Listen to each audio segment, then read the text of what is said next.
Okay then guys, it is Bad Blood Bear here today, playing a game with Total War Attila, Age of Charlemagne. That's right, the Vikings, Norse traders, Germanic warriors, they are the strongest, the hairiest, the sexiest faction in the entire game. If you don't believe me, let's take a quick look. Fire and war is all some men know, and so it becomes them. They are immune to seasickness and high sea attrition. With the Danish longships, there is nowhere cannot reach.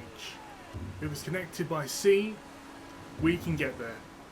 We have the finest navy in Age of Charlemagne. They are immune to snow attrition. While most factions die to the cold, the Danes do not. Wind, rain, snow, fire, the Danes are immune. That's just a fact. That's how they work. Income, 75% from sacking, looting and raiding. Every settlement, every village, every town. We will sack it, we will loot it, and we will burn it. Insane berserkers and no cavalry. Berserkers, more beast than man, and more man than most men. They are the strongest, scariest, furriest unit in the entire game. No, look, I made a list. Besides the housecarls, you can recruit every one of these units, and the berserkers almost top in every field, apart from a few minor areas. Look, let's find the berserkers first. Where did I put them? Oh, here they are, bottom left. Berserkers. Excellent armour, excellent spotting, the highest health, and the biggest charge bonus out of every heavy infantry in Age of Charlemagne. They're almost perfect. There is one major problem. They have 80 men. 80. Whereas everybody else has 160. That may sound like a problem, but I don't think the berserkers really give a shit. Should we see if they're afraid? Nope, they are ready to go. Okay, here the berserkers are, charging, and that's an interesting charge. Not sure if that's how they did it back then. Alright, shields are down.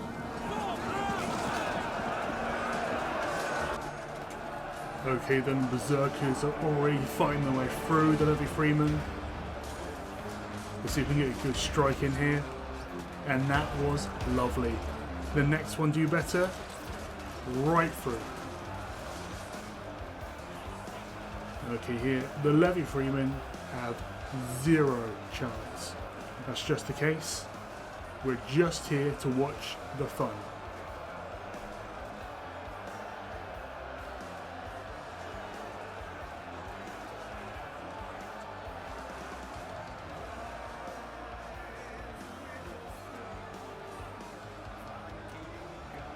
Already we've cut down half of their men. Some of them on the flanks are fleeing.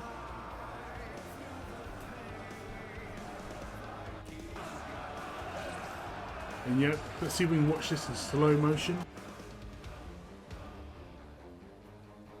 Some of them are holding out.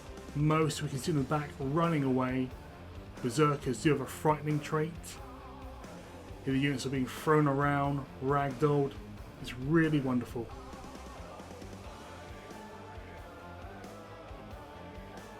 And there they are, broken.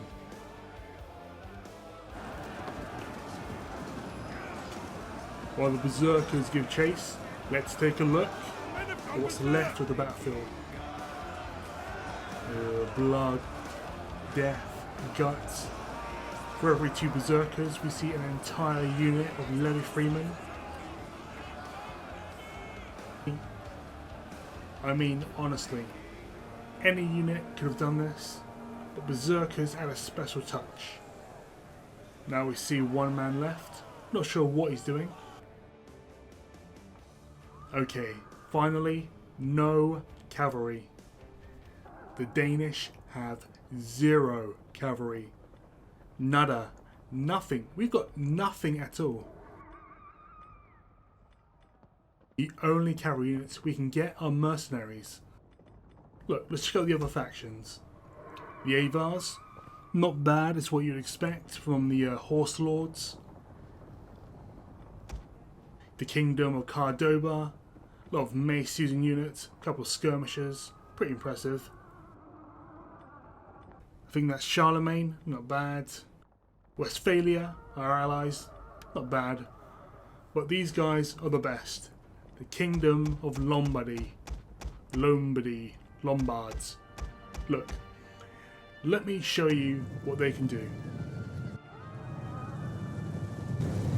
Here we see the Knights of Lombardy. There should be Knight Lancers and heavy melee cavalry. Around 12, maybe more units in the army. It's quite impressive. Well, it's a lot more impressive than what the Danes have. We'll be seeing how their spear units face off against the cavalry.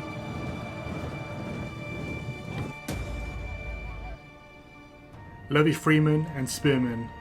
One is shit, the other has a helmet. That's the difference. Honestly, I was a bit disappointed in what the Spearmen had, as far as equipment wise, compared to the Levymen, but let's go in a bit more detail.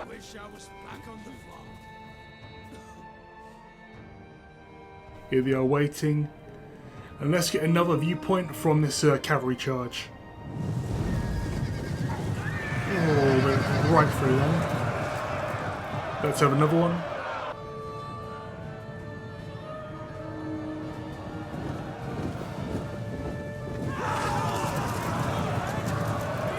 Let's have another one. Oh, this one's a bit nicer, a bit slower.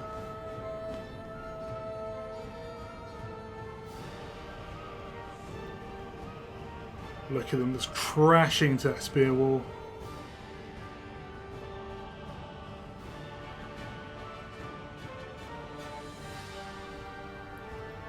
And look at those spearmen go. They are just flying. Ooh, those two bumped into each other. See, they just about braced for impact.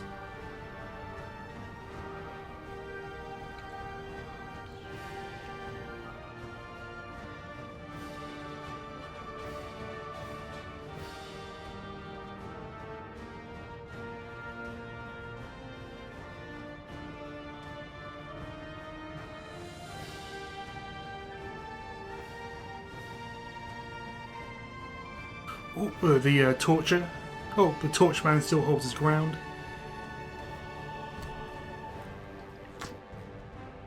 The lead knight decides to stop.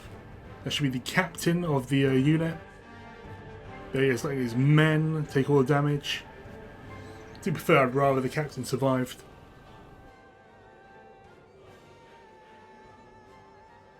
Ooh, one more time in slow motion.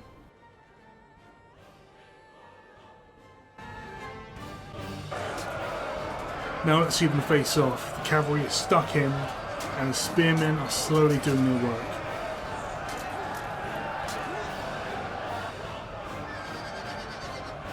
Playing a dead spearmen, but remember they aren't worth as much as cavalry.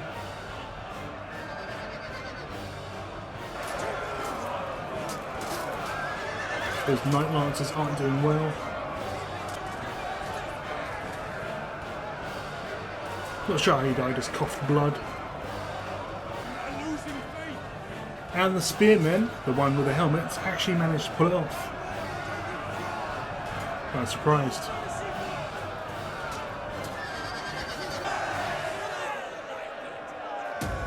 Let's take a look at our faction story. The only thing more dangerous than a cornered animal is a cornered, warlike kingdom. The Danes. Doesn't make a lot of sense. Bit weird actually. Let's skip through this. But now, as the Christian world led by Charlemagne seeks to choke the life out of paganism, the Danes will lead the counterattack. The brutal Viking warriors will return laden with loot, drenched in the blood of their cowering foes. Alright, sounds good. Let's get started. Your people have lived and worshipped in these lands for centuries. But now it is time to expand to foreign shores to make your kingdom rich. First, however, you must secure your borders. To the south, your Saxon allies are threatened by the nomadic Slavs. If you push them back now, you may gain the security you need to expand. Across the Western Sea is the Isle of Britain, thrown into disarray after centuries of occupation and unrest. Its people squabble among themselves and are ill-prepared for your fury. South of them, on the mainland, is the kingdom of the Franks. Though currently fractured, it would be powerful if united under a single ruler. There is wisdom in attacking whilst it is at its weakest. You stand on the precipice of glory everlasting. Take the Vikings to war. Okay then, let's have a look at our faction leader, Siegfried, or Siggy. Influential. When this man speaks, people listen. Personal influence +4, that's not bad. Raise banner, not my favourite ability, but it's alright. Ooh, and he's got the unit experience trait. I guess we'll be making him into a trainer afterwards. Our wife has the educated trait.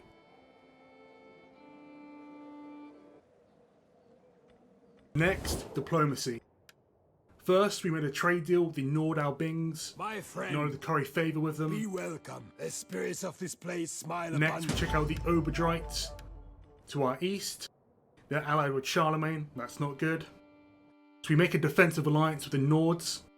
They're already allied with our allies, so we should be able to take the Oberdrites if they make a move. As clouds gather, wise men look for friends to shelter them.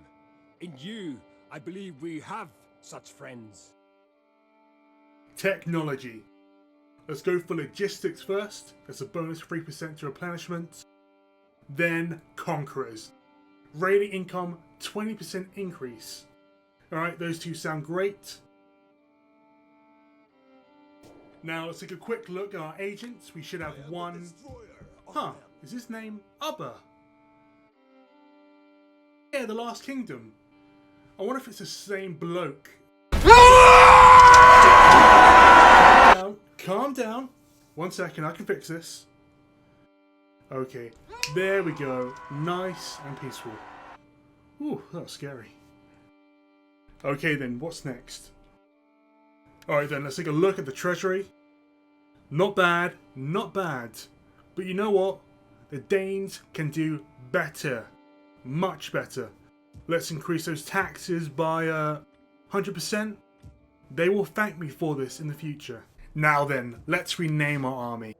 I have no idea who this Lodbrok character is. Toasty! But the Sons of Siegfried sounds like a much better name. Warriors all! Okay then, let's consolidate our forces. For the tribe! As you can see, our integrity is low.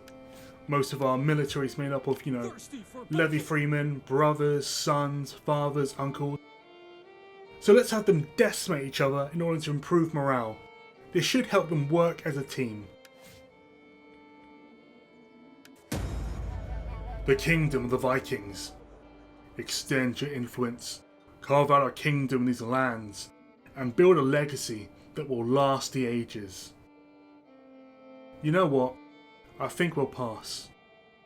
The people don't want conquest. The men don't want conquest. They know Siegfried has the right mind for this country. Unforeseen complications. That's not good.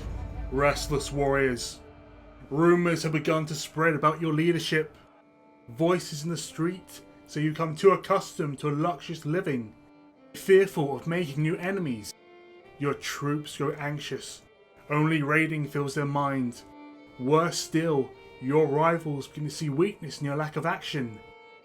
Days of internal strife could soon be upon you. Oh, this is not what I planned. This is not good at all.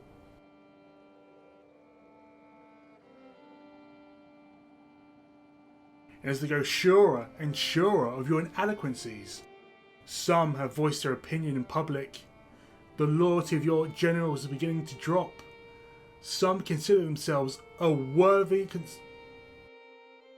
Wait a minute. Wait a minute. Inadequate. Inadequacies. Are they saying I have a small dick? Alright then. Ha! Wow! You must prove to your subjects that you are fit to rule. A great raid to solve all your problems. With a single blow. Oh yeah, I bet. Restless warriors, lead your forces on a great journey across the North Sea to seek out the wealthy Christian monasteries so many speak of. Let your people know you are a king, free from fear and full of vigour. Settle those voices at home who say you're not fit to rule, and prove to your generals they should be honoured to fight under you. To England, to wealth, to battle. Alright then lads, it's time to begin a great journey. And we're here. Okay then, let's send Ubba ahead, see if we can find anything interesting. And he does. Let's see here, we've got the Kingdom of Wessex versus the Kingdom of Poise. With the Kingdom of Wessex to the right, they are the select few. They're led by General Steenwulf. He's a one-rank general. A lot of levy freemen, a lot of bowmen. Not that impressive. Next we have the Kingdom of Poise, that's the Welsh. They are the wild beasts. They're led by General Brockfell, and he's a 3-star general. Got some mercenary cavalry and big axes. And we give the battle to him. Yes. Next turn, and it looks like the Kingdom of Poise won. That's good, but bad for them. Their army's weakened, and as they are the strongest kingdom in England right now, taking them out is our first priority. Let's declare war and sack London. The city of London, it has no idea what's about to happen. Its people unsuspecting that Ragnar is waiting to strike. May the ancestors fight with us today, for we carry with us their honor and heritage. We are heavily outnumbered. Assault ships reporting. The enemy general sails forward, so I sit my range units on him. My arrows begin pelting his ship. His men raise his shields. Come on, let it loose.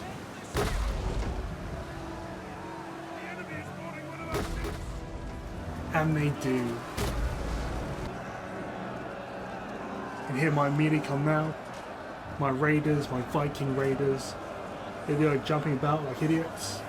They're just swarming his ship like a plague. The storm echoing around them. And they're dead. Here comes King Sigurd with the transport ships. They move forward to join Ragnar and his host.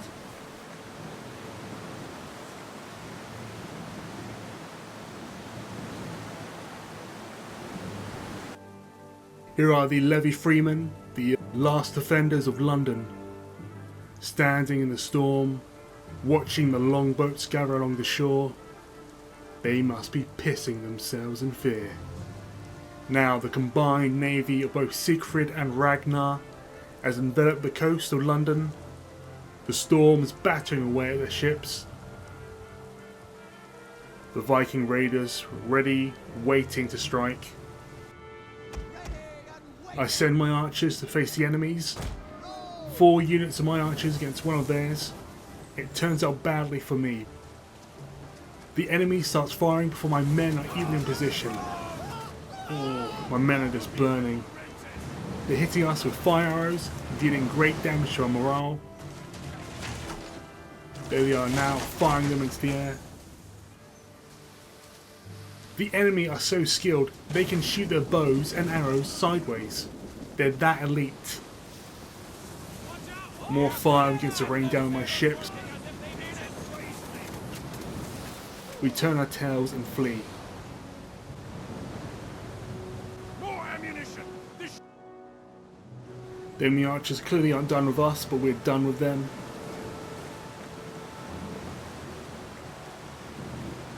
That was not a good start. There they are now, still firing, still ready for battle. They somehow set their own tree on fire though. So you can say we both lost that one. Half and half? Okay, they won. Okay then, stage 1 was a failure, stage 2 won't be. Here come my mercenary units, there should be 3 of them. Those are the mercenary swordmen, I believe. Or herdmen, doesn't matter.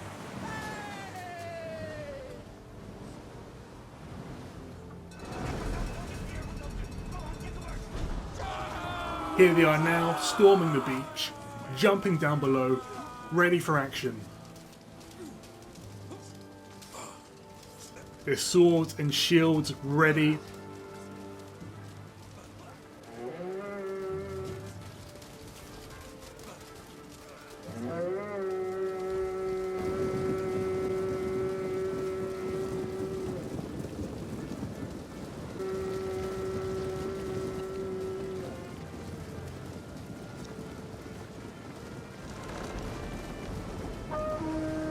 The 2 other mercenary units are coming on now.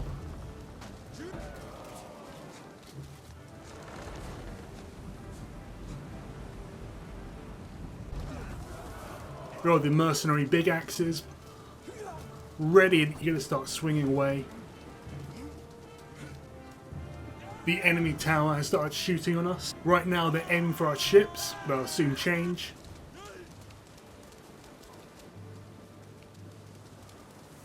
Keep down!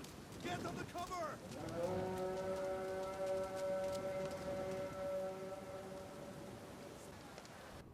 And the enemy archers have spotted them and begin firing down arrows on our mercenaries. Here are the mercenary axemen, these are the smaller axes. Oh, their low armour is not helping them with those archers. Keep dropping like flies. I call them back and send in the mercenary swordsmen. And over to the west, our mercenary big axes have found some levy freemen. The levy freemen got a downhill charge, while our big axes seem to have taken it well. Oh, they're doing some massive damage. And here another unit of mercenaries is coming behind them. Now a second group of mercenaries got behind them. Will they charge?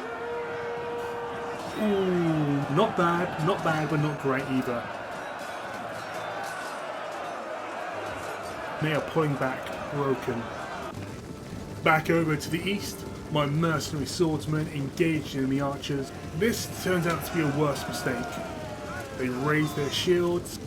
The mercenary swordsmen don't take nearly as many casualties. There is one fatal flaw of my plan. They cannot catch up with the enemy archers. I have to pull them back, or I risk losing them all.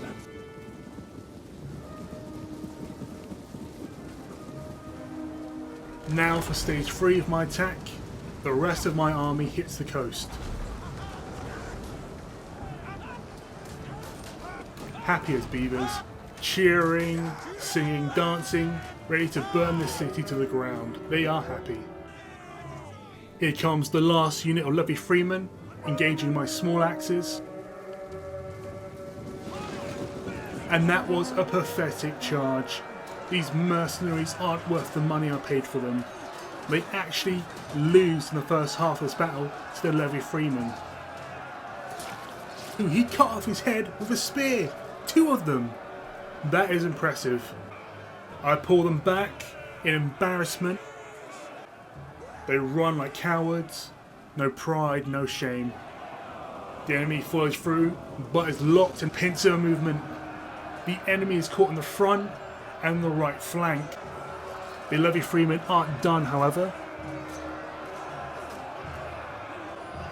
These men know they're the last defenders of London. They put up a valiant fight, go and they pull back, realising they're finished and London will burn.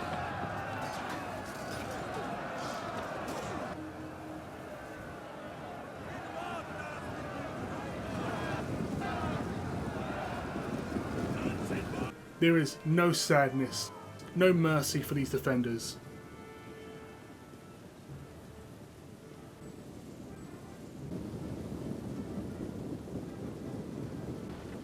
I wonder what my men think of all the slaughter.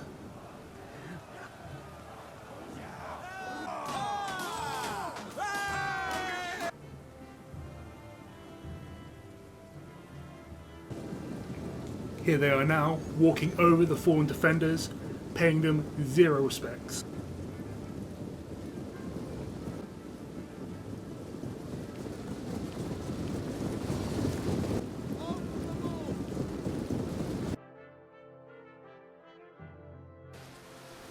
Over to the east, it turns out the archers, wiping my men out. My mercenary men have been slaughtered.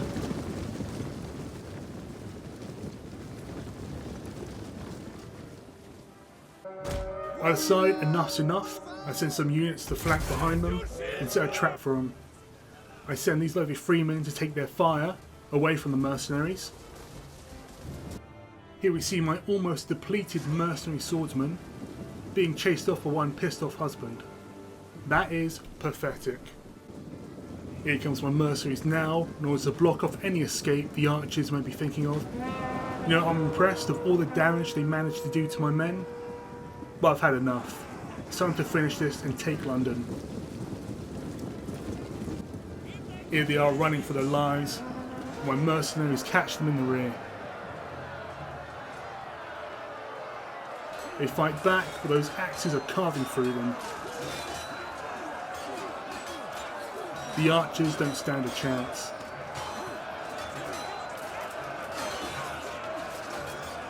The rest of my army joins the fray, and there's little hope they can win this.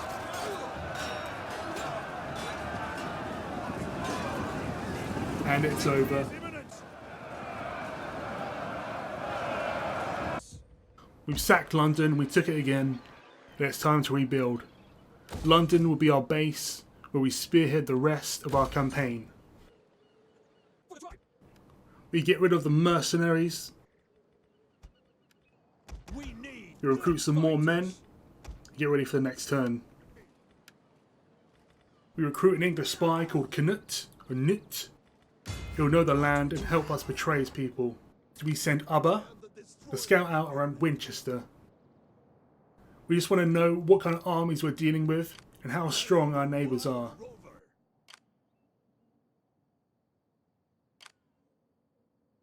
Okay guys, this has been Bad Blood Bear. I hope you enjoyed. Please like, please subscribe, and I'll see you next time.